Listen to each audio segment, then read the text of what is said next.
I'm Nisha DeGaring. And I'm Doug Jessup. Welcome to this episode of Family Heritage Stories, where we talk about what makes us who we are. Things like traditions, values, and culture. How are these passed down through generations? Through words, through deeds, through stories. We all benefit from heroes among us. Now, they're going to say, it's just part of the job. But it's more than that. It's time for Hero Salute Stories.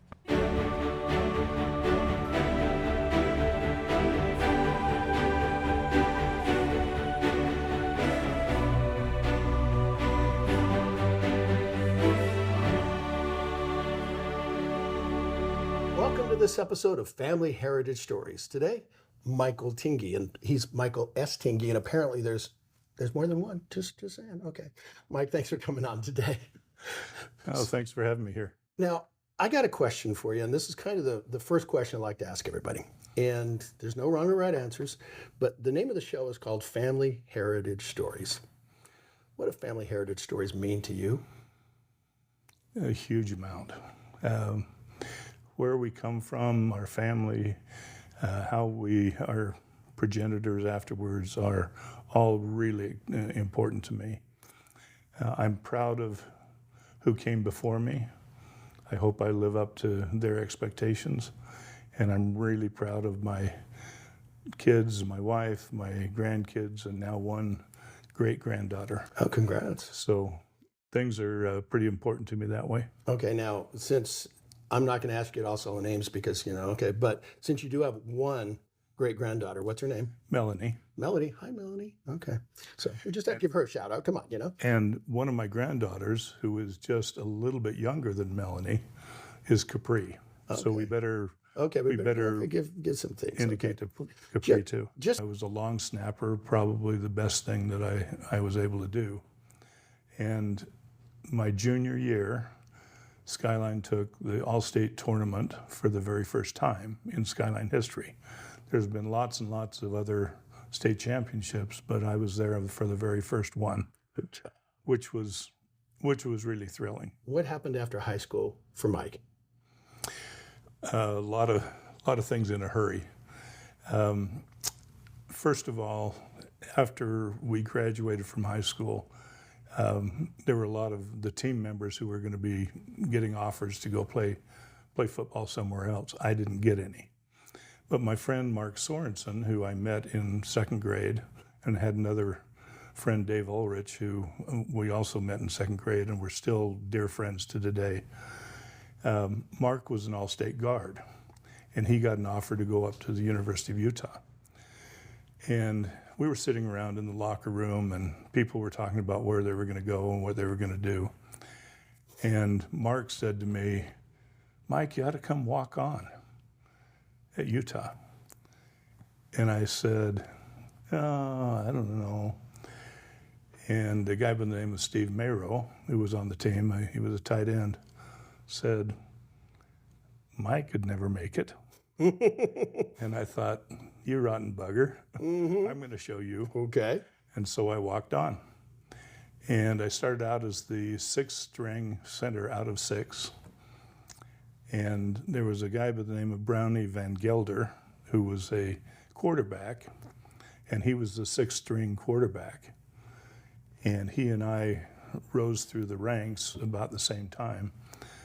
And when I had to leave the team with Mark to go in basic training, it was the Vietnam War time, and we went into the National Guard. When we left to go, I was the number 2 center. Brownie Van Gelder was the number 2 quarterback. And after we had gone, I was really pleased to see that Van Gelder ended up being the starting quarterback for 2 or 3 years for the University of Utah.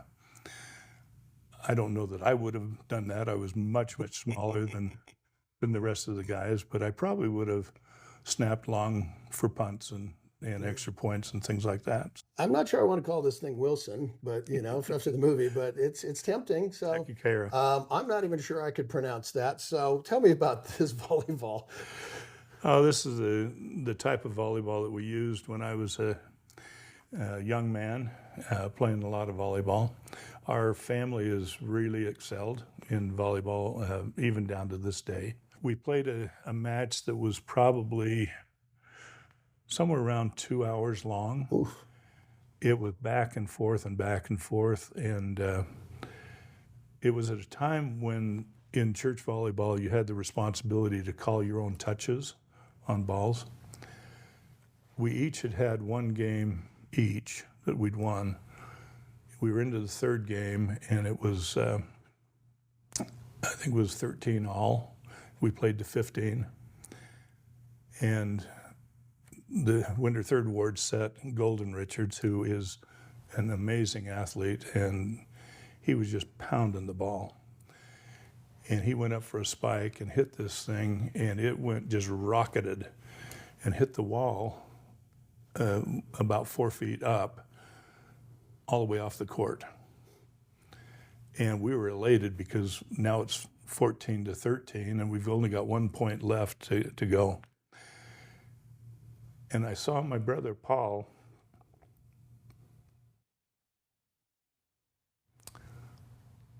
walk over to the referee, and he said, "I touched it." Nobody in the stands, not a referee anywhere, saw that touch. It didn't deflect the ball at all. But he said, "I touched this ball." And we were all kind of deflated. They turned the serve over to the other team.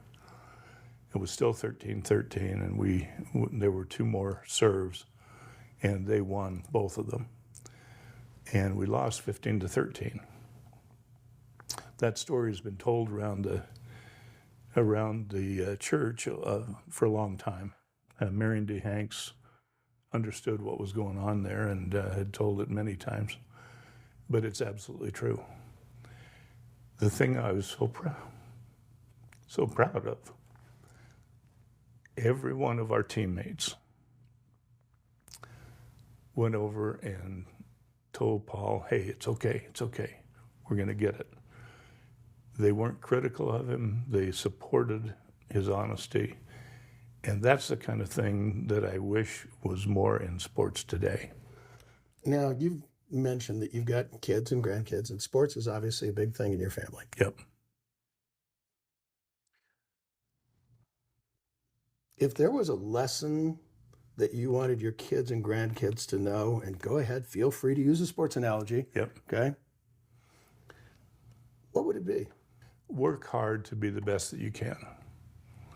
Work to be a great team player. And in the end, play by the rules and be a good sportsman.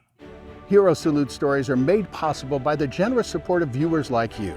Go to fedorafoundation.org to donate today.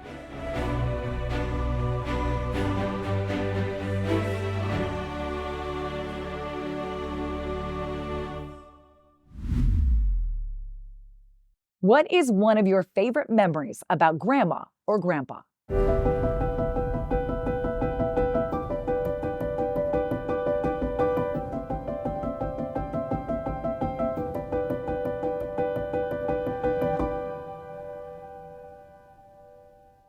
Welcome to this episode of Family Heritage Stories with my friend Deanne Jensen, and that's Jensen with an O-N, just saying, right? Okay. Deanne, thanks for coming on today. So we wanted to get an idea as to who you are, where you came from, all that kind of stuff. So first off, it's Family Heritage Stories. What does family heritage mean to you? Family heritage is who I am. I am part of everyone that is a part of me because of our heritage together. You went and applied for a very interesting job. Yes. Well, after BYU, I was working at this engineering firm, and I worked there for 3 years, and my boss informed me that he was leaving the company. And I just couldn't take the idea of working for someone else. Okay. So I was at job service and took all the tests, typing in shorthand and English and grammar. And anyway, they told me I had done really well and that the Foreign Service happened to be at job service. Wow. And would I be interested in talking to them? And I thought, oh, why not? You know, I'll talk to them. So I did. And before I knew it, they were sending out the FBI. Oh my, okay. And so I went through that, and then I got a letter saying that I had been accepted, and I just had this sign saying that I would go anywhere in the world. Whoa, anywhere. This was during Vietnam. Oh, wow, And I okay. wasn't sure about that. So on the letter I wrote, I will go anywhere in the world. There is a branch of the Elias Church. Really? That's a great little snippet there. Okay. Okay. Well, I got a phone call from the State Department, and they said, can't do that. You have to agree to go anywhere. Okay. But we have a job here in Washington if you'd like to come. Okay. And I said, okay, Sure. What the heck? why not? So the next thing I knew, I was on the plane going to Washington. Whew, Yeah. never dreamed of such a thing. So how long were you in Washington then? I was in Washington 1 year. Okay. And well, I was there just a few weeks, and I had friends who were going to Paris and Peshawar. One of my friends went to Peshawar, Pakistan, and I just thought, this is once in a lifetime. You better go for it. So I said, yeah, I'll go anywhere. Well, I had to stay for a year at the State Department. And then they sent me to Belgium, where there was a branch of the Elias Church. There you go. And chocolates. Oh, yeah. Come on, and chocolates, you know. So how long were you in Belgium then? 2 years. Okay. And then what happened next? And next, it was time to go home for a leave after you've been there for 3 years with Washington. And they send you home for 3 months. Okay. Anything special happened in those 3 months? Oh, yeah. Oh, yeah. Okay. Do tell. I met my husband, the man of my dreams, the one that I was waiting for all that time. Oh, that's sweet. I was 28, and it was time that I settled down. Okay. And what was his name? Grover Elias Jensen. Okay. So inquiring minds want to know, okay, what was, and I might embarrass some people. I don't know. Okay, we'll say, what was Deanne and Grover's first date? Our first date was, we went to a theater in the Round in Salt Lake. It was north of Salt Lake, almost to Ogden, I think. But I'm gathering that you guys didn't pay too much attention to the play. No, that's probably why I can't remember the name. That's probably true. Okay, but you weren't singing. I wasn't singing. Okay, well, maybe you were in your heart. Okay, I know he My- was. my It's like, heart wow, was. okay, yeah. So from your first date with Grover until he said, yeah, you know, hey, let's get married type stuff, how long were you dating before he proposed? 3 months. Whoa, okay, Grover, go for it, buddy. So how did he propose? We had gone to a play, and we came home and were just talking, and he leaned over and gave me a kiss, and then he said, I want you to be my wife. And I said, I'd like that. I love it. That's cool. So after, okay, now, how long of engagement did you have? 3 months. Okay, you like 3 months. It's like, okay, Yeah, and then boom, yeah. off we go. So, life with Grover. So, what did Grover do for a living? He was a clinical social worker. Oh, wow. That's pretty cool. Wasatch Mental Health, 35 years. My goodness, wow. Okay. So, what was life for Grover and Deanne and your family as you're starting your family and all that kind of stuff? You know, you had, from what I remember, you have 4 children. So, tell me a little bit about each of them. Okay, my oldest was Ryan, and he's my right-hand man. He lives very close to me, and whatever I need, he's right there. Second was Tyler, and his family is just one of my favorites because they're just so active and doing the things that I like too. Okay. I just really enjoy them. And Brandon told us about 6 years ago or 7 that he was transgender, and but he didn't act on it. He was married. He had 4 beautiful children, wonderful children. And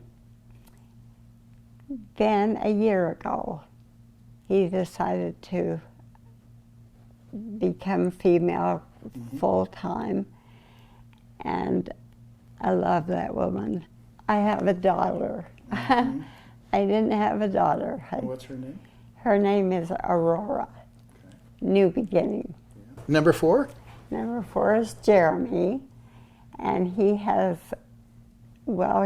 6 children. 1 passed away, so he has the 5, and he lives very close to me too, and they're a wonderful family. Okay, so let me see if I get the numbers right. Okay, so 4 kids. How many grandkids?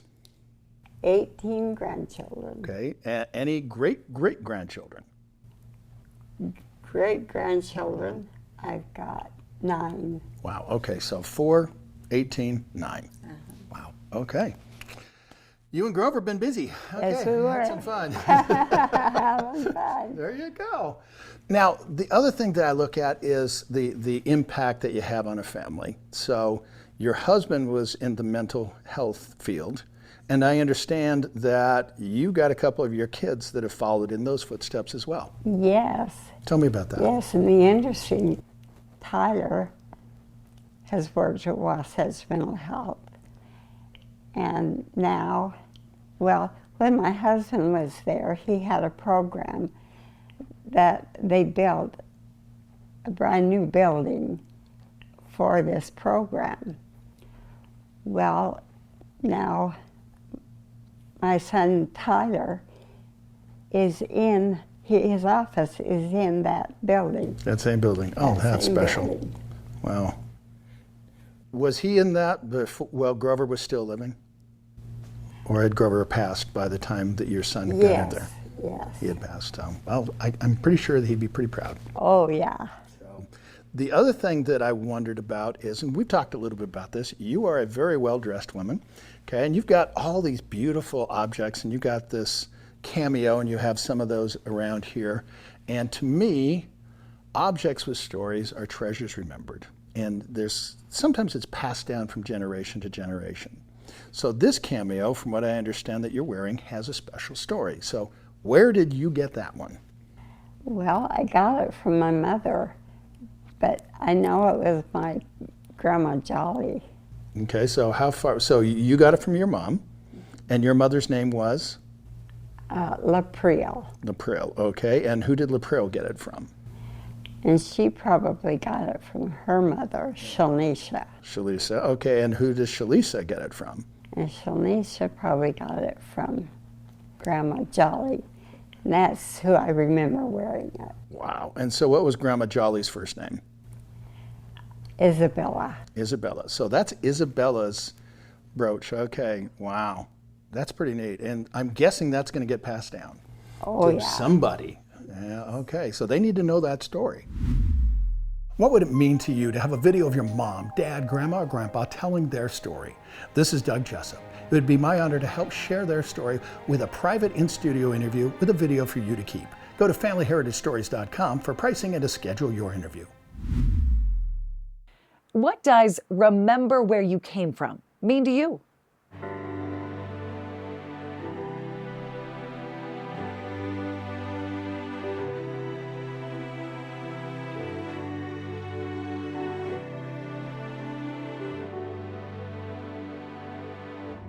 Do you remember the first piece of art that you sold?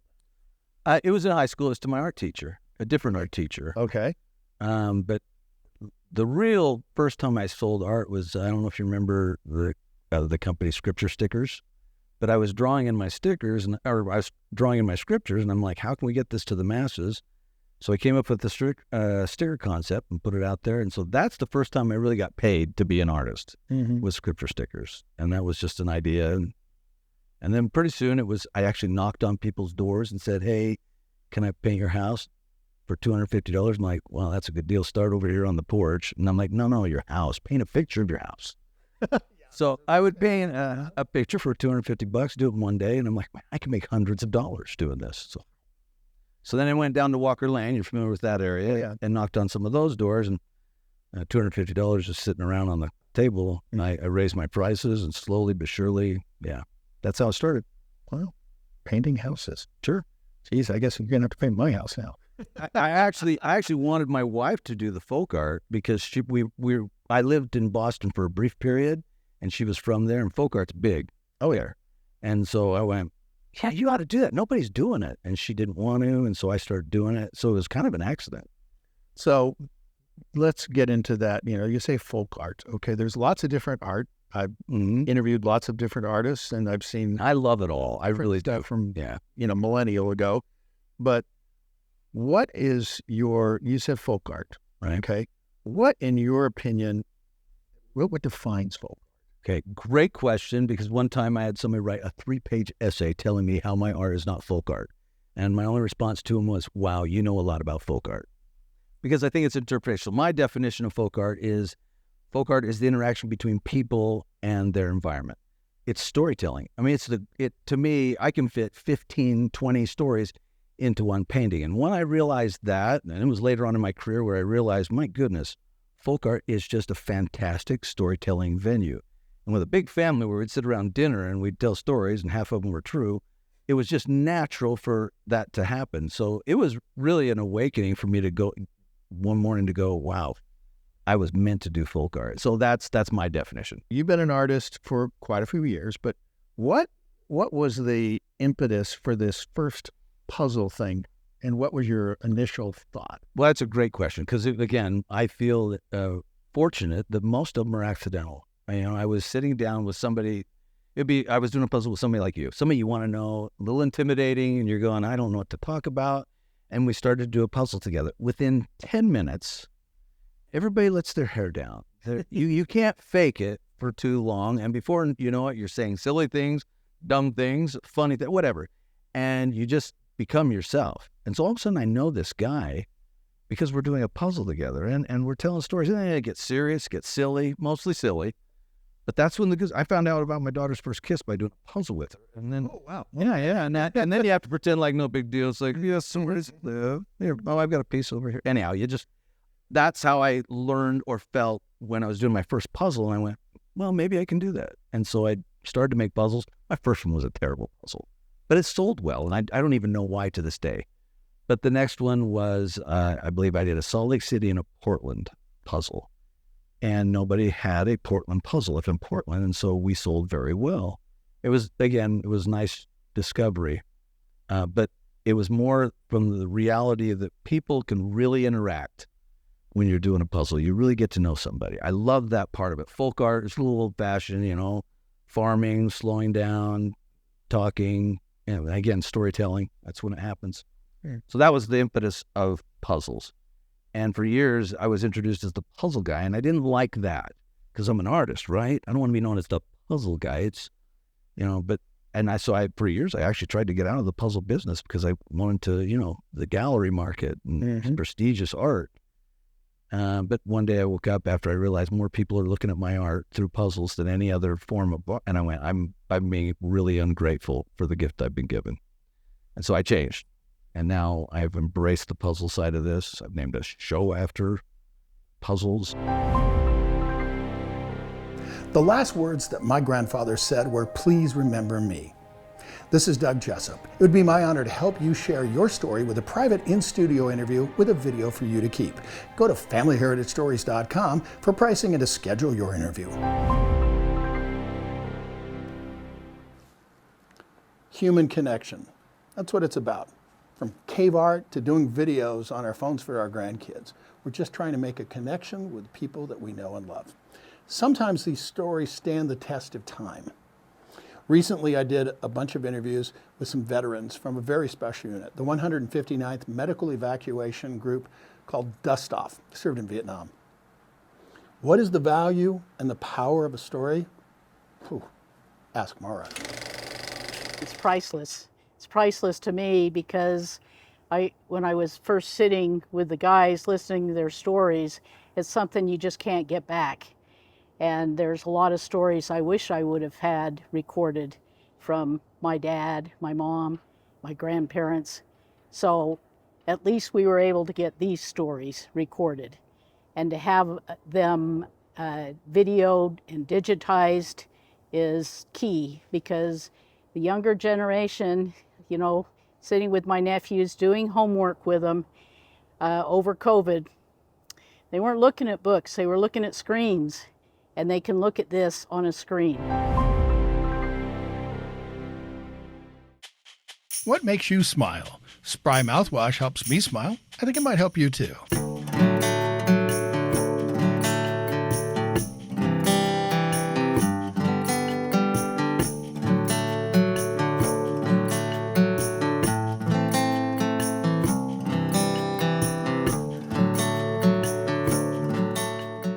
It's our honor to be able to help people remember where they came from. If stories are not passed down from generation to generation, they become lost. And it's as if these people never lived. How do you want to be remembered? With another episode of Family Heritage Stories, I'm Doug Jessup. And I'm Nisha DeGaring.